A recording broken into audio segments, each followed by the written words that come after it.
자, 그다음에 이제 안전 한계.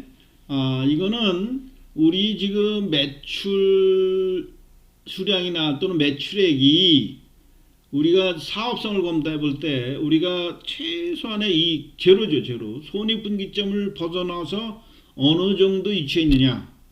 그래서 손익분기점 매출액에서 어느 정도 범위에 있느냐에 따라서 이게 이제 우리가 매출이 안전 상태에 있다, 안전도에 있다. 우리 기업이 지금 뭐 웬만한 충격으로 흔들리지 않을 정도는 가 있다. 이런 표현을 이런 것을 보기 위한 자료입니다, 사실은. 그래서 안전 한계라고 하는 것이 safety margin, 그래서 SM이라고 표현을 하는데 뭐 그렇게 중요하게 쓰이는 개념은 사실 아닙니다. 안전 여유, 안전 이익, 여유 한계 이런 개념으로 쓴다 이런 얘기예요. 즉 우리가 이제 그 매출액이 이렇게 있으면은 일정하게 이제 매출이 요건 이제 고정비라고 생각하면 돼요. 매출이 이렇게 올라가면서 일정 시점에 가면은 손실과 이게 손실이었지만 원가입니다. 원가와 매출액이 같아지는 시점. 이것이 이제 BP 매출액이고요. 이것을 초과하는 매출액. 물론 여기에서는 이제 변동비가 이렇게 나가겠죠. 그죠? 변동비가 매출, 고정비는 더 안 나가도 변동비는 나가겠죠. 그죠? 매출 단위당 증가할 때마다. 그래서 요 BP, 저희 블랙 이븐 포인트를 초과하는 매출액의 크기를 우리가 안전 한계 이렇게 표현하는 겁니다. 뭐 몇 번 얘기했지만 이게 뭐 그렇게 중요한 개념은 아니에요. 단순합니다. 그러나 이것도 우습게도 이상하게 이런 시험에서는 꼭 나와요. 객관식이 됐던 아니면 주관식에서 안전 한계를 구해라. 자, 이거 보세요. 자, 현재 매출액이 2천만 원이라면은 안전 한계, 우리가 안전 한계가 아까 그 1,500만 원이죠. BEP 포인트가 1,500만 원 있었죠. 1,500만 원을 초과하는 금액, 즉 2천만 원에서 1,500만 원을 초과하는 금액은 얼마예요?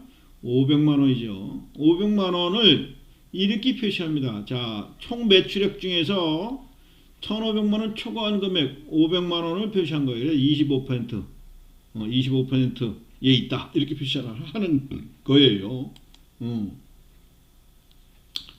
자, 여유, 안전 한계. 자, 이거 방금 설명한 거죠. 현재 매출액과 손익분기점 매출액과 이거 차이를 얘기를 하는데, 안전 한계율이란 안전 한계를 한계율로 나누면은 안전 한계율이 나온다 이런 얘기예요. 뭐 크게 중요한 건 아니고요. 다. 그 다음에 이제 영업 레버리지는 우리가 이제 이게 여러분들 많이 들었는데 우리가 기어할 때 있죠. 이 돌멩이 받쳐가지고 장대기를 이렇게 하면은 여기서 움직이는 축에 따라서 이 전체가 크게 움직이기도 하고 그러죠. 그래서 우리가 어떤 무거운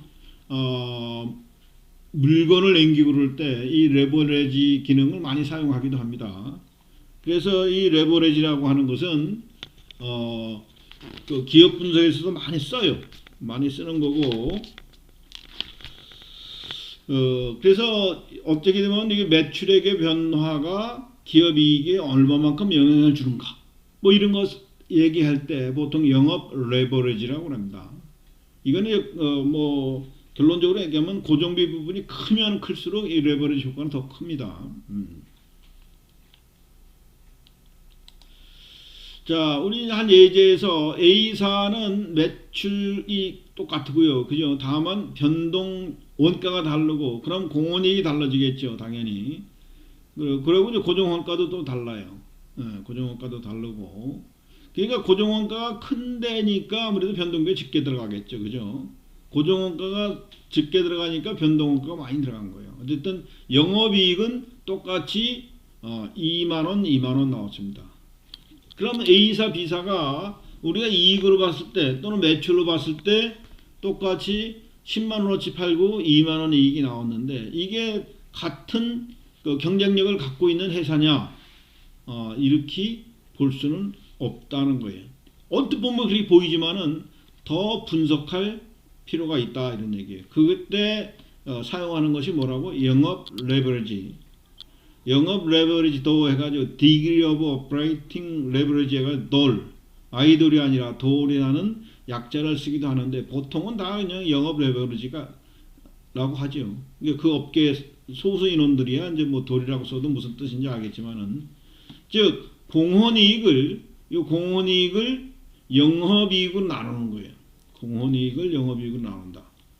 자, A사의 경우에는 그러니까 4만을 2만으로 나눴으니까 2예요. 2.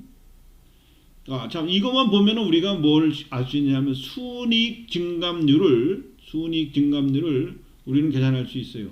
순이익 증감률 2점 도를 가지고 거기다가 뭐 공헌이익률을 곱하면 80%가 되는 거예요. 즉 A사는 요 증가하면은 매출액이 증가하면은 20에 80% 36,000원의 이익이 늘어난다. 이런 얘기가 되고 B사도 똑같이 분석이 되겠죠. 자, 판매량이 40% 증가하면은 이렇게 되는 거예요. 판매량이 40% 증가할 때 그러면 우리 이익은 얼마나 증가할까? 그럼 우리가 이제 쉽게 40% 하면 다 계산해 볼 수도 있지만은 우리가 뭐만 알고 있으면 돼요? 공헌이익의 순이익 증감률 이런 것만 계산할 수 있으면 되는 거죠. 우리 아까 어떻게 했었죠? 요것이 2만 원인데 2만 원의 A사의 경우에는 그 영업 레버리지가 2예요. 그죠? 2에서 40% 그러면 80%가 되는 거야. 증감률이. 그래서 2만 원에 80%인 16,000원에서 36,000원이 된다 이런 얘기고요. 자, 그러니까 이런 것들은 그 경쟁력 분석이라든가 이런 분석에 있어서 아주 유용하겠죠. 그러면 저기 B사의 경우는 안 나오나? 감소했을 경우에도 같은 비율로 계산해 보면 되는 거죠. 좀 감소했을 때 이게 4만 원 30%가 감소했어요. 판매량이 30% 감소했다. 그런데 여기는 그게 아니네. 30%가 아니라 40% 감소인데, 그죠? 6만 원이니까. 그죠? 6만 원이니까 40% 감소입니다. 이 그래프가 잘못 표시되어 있네요. 자, 요거는 30%가 아니라 40% 감소입니다. 그죠? 판매량, 판매액이 40% 감소해요. 감소의 경우에, 여기에서 16,000원이 줄어드니까 2만 원이 4,000원이 되는 겁니다.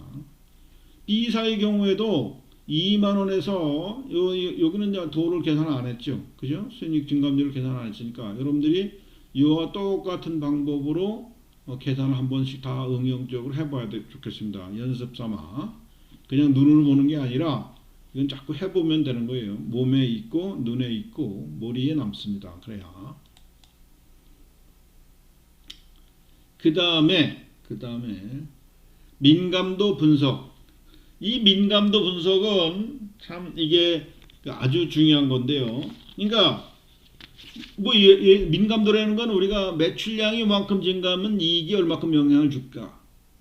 또는 저기 고정비를 증가시키면은 또 이익이 어떤 영향을 줄까? 아니면 변화를 주면은 이익이 어떤 영향을 줄까? 뭐 이런 분석하는 거예요. 자, 이런 분석 골치 아프게 생겼죠? 그죠? 그러나 CBP 분석을 할 줄 알면은 이것이 그렇게 어려운 문제는 아닙니다. 의사결정 기준 대안들 가운데 이익이 가장 높은 것을 선택하는 건데요. 그거는 우리가 교재 발서 8-8인데 이 앞에 나오는 예제들도 우리 교재로 보면서 여러분들이 꼭 풀어봐야 됩니다. 꼭 풀어보고 또 이제 뭐 차액 분석법도 있고 두 가지 방법이 있는데 간단한 풀이를 보겠습니다. 자, 대안 1, 대안 2. 그러니까 두 개 중에 이제 하나를 볼 건데 현재를 유지하느냐 아니면은 고정 판관비 추가된 부분까지 고려했을 때는 어떻게 할 거냐 하는 문제예요. 자, 그래서 자, 여기 보면은 변동원가가 매출액이 증가하니까 증가하는 건 같고요. 공헌이익이 증가하고 다만 고정 원가가 좀 늘어났어요. 그죠? 그러니까 이 매출액을 키우려면은 이런 건 무슨 소리냐면은 직원을 더 쓴다거나 아니면 매장을 더 넓힌다거나 그죠? 자, 이런 식으로 해서 의사결정을 하는 거예요. 그랬을 때 CBB 분석을 했더니 결국은 어떻게 돼요? 고정 판관비를 추가하더라도 증가시키는 것이 좀 회사 이익이 좀 크다 이런 얘기예요. 회사 이익이 좀 크다. 그죠? 크다 이렇게. 자, 그 다음에 증분 분석법. 요거는 차액 부분만 가지고도 우리가 의사결정을 할 수 있어요. 이렇게 총 원가를 가지고 분석할 때는 이게 뭐 사장님한테 보고를 할 때 이럴 땐 좋고 아주 담당자 입장에서는 빠르게 의사결정이 필요해요. 그러면 딴 원가 요소가 똑같을 때는 증분 원가만 가지고 계산하면 되는 겁니다. 매출액이 증가했다. 그러면 공헌이익이 얼마 증가했느냐? 요거 이렇게 계산해 보면 되겠죠. 증분 원가 얼마 늘어났느냐? 요거 나오죠. 이렇게요. 즉 공헌이익이 증가한 것은 60만 원이요. 또 고정비가 증가한 것은 50만 원입니다. 그죠? 결국 공헌이익이 더 증가했으니까 증분손익이 10만 원 나왔습니다. 결과는 같은 거예요. 이거에 의해서 우리가 고정비를 좀 추가해서 매장을 넓히건다거나 뭐 하는 방법으로 하면은 기업 이익에 기여하는 바가 좀 크다. 이런 분석을 할 때 이게 민감도 분석을 하는 겁니다. 이 민감도 분석은 우리가 저기 엑셀이나 이런 스프레드시트라 그래요. 이런 것들을 가지고 다 계산할 수가 있어요. 뭐 일일이 산수회의에서 하는 게 아니라 그 민감도 분석을 필요한 데이터를 주워놓고 엑셀에서 자료를 돌리면 바로 나와요. 뭐 큰 대형 컴퓨터를 이용하지 않고도 아주 간단하게 할 수 있는 것이 CBP 분석입니다. 그 다음에 우리가 지금 CBP 분석을 좀 간단한 사례를 해봤는데 CBP 분석에 관한 기본적인 개념 원리를 좀 살펴보겠습니다. CBP 분석이라고 하는 것은 모든 원가가 변동 원가와 고정 원가로 구분된다 이렇게 보는 거예요. 사실 그죠? 변동비와 고정비로 구분하지 않으면 CBP 분석은 의미가 없죠. 그 다음에 변동 원가는 조업도 범위 내에서 비례한다. 원래 그 원가와 조업도의 관계는 이렇게 한 곡선이에요. 곡선을 이루지만은 우리가 보고자 하는 구간만 보면은 일직선이라 했죠. 그죠? 이거는 저 앞에서 우리 원가 종류를 설명할 때 이미 얘기한 적이 있어요. 그래서 관련 원가 범위 내, 그러니까 우리가 보고자 하는 범위 내에서는 비례적이다. 이렇게 전제를 하고 있는 거예요. 그리고 고정 원가는 관련 범위 내에서 항상 일정하다. 고정 원가도 어떻게 된다 그랬죠? 단계식으로, 그러니까 조업도가 크면은 공장을 증설. 이게 조업도라는 건 뭐예요? 매출액이 막 2배, 3배 튈 수 있어. 그러면 공장을 신설할 수도 있죠. 그죠? 공장을 신설할 수도 있고 매장을 또 신설할 수도 있고 뭐 이런 식으로 하면은 고정비가 증가하겠죠. 그래서 증가하면 증가에 따른 또 CBP 분석 방법이 또 있습니다. 그러나 간단한 거는 우리가 고정비를 더 이상 추가하지 않고 고정비는 항상 일정하다 하고 전제해놓고 분석을 하는 거예요. 이 전제해놓고 분석가 가장 기본적인 전제가 분석이 중요합니다. 이거에서 이제 응용해서 변동 비율이 어떻게 변하면 또 고정 원가가 어떻게 변하면 이런 분석도 가능한 겁니다. CBP 분석이. 제품의 판매 가격, 원가 요소 가격, 능률 생산성이 일정하다.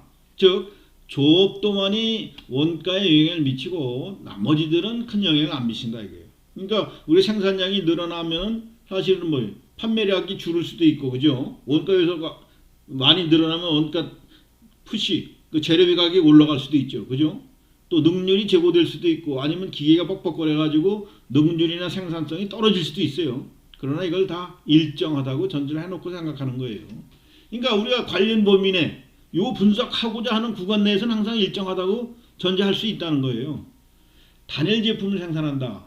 물론 복수 제품을 생산하는 제품 믹스, 제품의 매출 배합 이런 것도 우리 관리학에서도 배우는데 이런 제품 믹스의 경우에는 또 달라져요. 믹스 비율을 달리할 때는. 그러나 이것도 일정하다고 보는 것이고, 일단 이거는 단기적인 분석이다. 아까 민감도 분석이나 무슨 뭐 이런 고정원가가 변하거나 이런 것들은 또 별도의 CVP 분석이 가능하긴 합니다. 자, 보세요. CVP 분석을 확장, 이것을 이제 응용해서 복잡한 분석도 가능해요. 다품종일 경우에도 가능하고요. 비선형 함수의 경우에도 가능하고, 또 전부 원가 계산해서도 CVP 분석을 할 수가 있다. 원래는 변동 원가 계산해서만 가능하다고 그랬죠. 다기간, 여러 기간의 CVP 분석들도 가능하다. 가능한데 미안하지만 우리는 여기서 이 부분을 다룰 수는 없습니다. 깊게.